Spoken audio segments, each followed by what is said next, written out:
महाभारत का युद्ध समाप्त हो चुका था।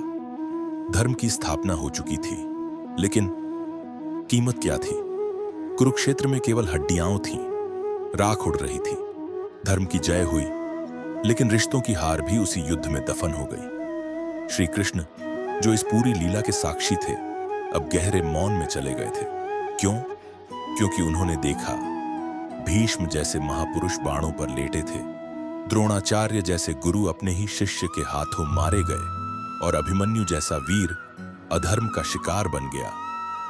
यह विजय नहीं थी, यह बलिदानों की राख में लिपटी एक लीला थी। युधिष्ठिर के राज तिलक के समय भी श्री कृष्ण की आंखों में उत्सव नहीं था, बल्कि एक थकान, एक वैराग्य, एक अजीब सी शांति थी। पर युद्ध का अंत श्री कृष्ण की लीला का अंत नहीं था। अब कहानी ने एक नया मोड़ लिया, द्वारका में। द्वारका, वो नगरी जो स्वयं श्री कृष्ण ने बसाई थी, जहां धर्म, शक्ति और भक्ति एक साथ निवास करते थे। लेकिन अब उस दिव्य नगरी की गलियों में वैर, अहंकार और मद्यपान की आवाजें सुनाई देने लगी। क्यों? क्योंकि जब धर्म की स्थापना हो जाती है तो उसका इम्तिहान शुरू होता है। श्री कृष्ण का यदुवंश, जो कभी धर्म और ज्ञान का आदर्श था, अब धीरे धीरे घमंड और स्वार्थ की ओर बढ़ रहा था। श्री कृष्ण ये सब देख रहे थे, मौन रहकर। उनकी चुप्पी में एक सागर था। शायद वो जानते थे कि अब एक और विनाश तय है, लेकिन यह विनाश युद्ध से नहीं, एक शाप से आने वाला था। गांधारी का शाप। जब गांधारी ने अपने 100 पुत्रों की लाशें देखीं, उसके भीतर का क्रोध और दुख दोनों एक साथ फूट पड़े और उसने श्री कृष्ण से कहा, तू सब जानता था, फिर भी तूने कुछ नहीं किया।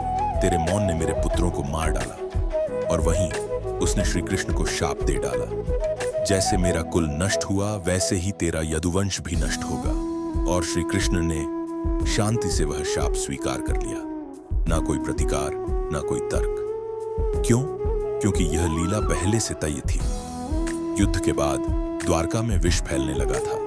यदुवंशी मद्यपान में डूबते जा रहे थे। आपस में विवाद बढ़ने लगे थे।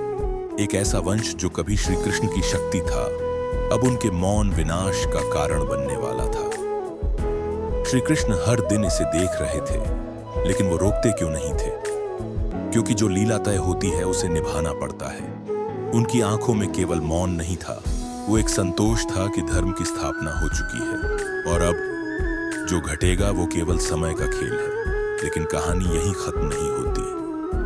अब वो शाप सक्रिय होने वाला है, जिसने श्री कृष्ण के वंश को मिटा दिया। एक मजाक, एक अभिशाप और फिर विनाश। क्या आप तैयार हैं जानने के लिए अगली लीला? पार्ट 3 जल्दी आ रहा है। जय श्री कृष्ण।